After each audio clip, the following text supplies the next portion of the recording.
So me and my boyfriend had broken up last week, and it's been a week since then. Uh, it's been a little bit hard just because it wasn't something that either of us did.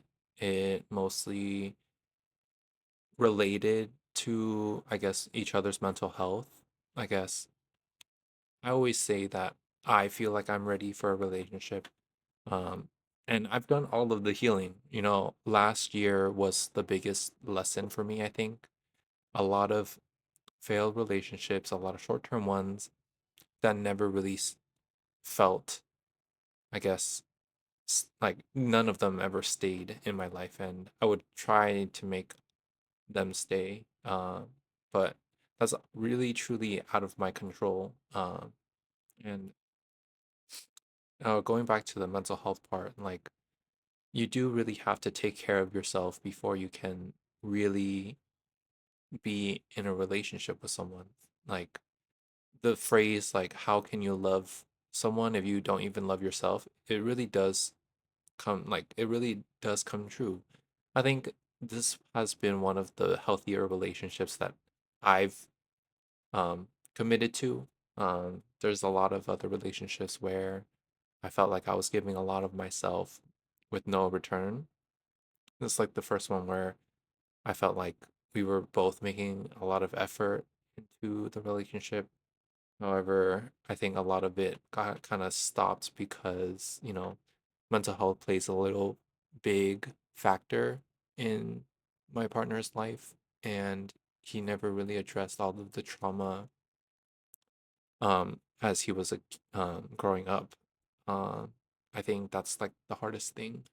And I wanted to really just point out some factors and like maybe where I kind of saw it coming or maybe some red flags, I think. Like a lot of it is just don't get in a relationship for the wrong reason. I feel my reasons were pretty valid. I think I enjoyed my time with him. I literally could not stop seeing him whenever I did hang out with him. And I felt the same way. I feel that he felt the same way as me. But also, um, since I felt that way, and I assumed that felt that way, um, I just assumed that we were going to be in a relationship together. Um, I feel that he kind of made the move in the sense that he wanted a relationship with me because not because he liked me. I mean, yes, he did like me. We did love each other. We still do. Um, I'll forever keep him in my heart, and I'll be in his as well, since we were both in our first relationship together. Um, Serious relationship. I've had, multiple short term ones where there was no official title. And it's a just a different feeling. Like now I can really see, how much work there is in terms of a relationship. And that's why I think, relationships are truly a growing experience and they're never going to be easy. But if it is gonna be an uphill battle, it's not worth staying. Um, and maybe I overstayed a little bit. He was going through a lot of mental health issues where he would have random outbursts, emotional outbursts, and wanted to say things that he just didn't mean. And I feel that's a little bit valid. I just gave him like the benefit of doubt, like this is just him yelling for help. Like that's what I saw it as. And I wanted to help him. That's the person I am. Well, and he stayed because he thought it would get better. Um, and I found so many resources for him to just, go look at therapy, go look at certain types of, helpful resources to help him get over all of this. And I feel I should have learned that after the first time he wasn't going to learn by himself. And I think I truly believe that people do need to separate to grow, even, and but I also believe that you can also grow within a relationship. Um, really depends on the factors. I feel that there's a lot of deeply rooted trauma that I won't get into um, with that relationship. Um, I feel that the turning point for that relationship was I just knew that he wasn't gonna change when I was gonna be in his life. And that's the saddest part, you know, like you have so much care for this person, like you're already healed, you're the secure one. Um, you've done all of the healing that you needed to do, and it took me like a year and a full year to really do understand that. Um, and you can't expedite someone's progress in that sense if they don't want to help themselves. And it really does say more about themselves instead of you. So you just need to realize that, you know, heartbreak is your power. I had to go through multiple heartbreaks to really understand myself and what I wanted. Um, and you know, sometimes you just need to reflect back in your life and say, you know, I was able to overcome all of this, and now you know what you want in your next partner. There's probably an underlying fact that, you know, you always want your old partner to be, you know, come back and, you know, be better than who they were. But you can't hold on to that fact just because it's hard to just hold on to hope. I think hope is like a little bit of a Debbie Downer in that sense. Like you can't hold your life because your ex might come back, you know.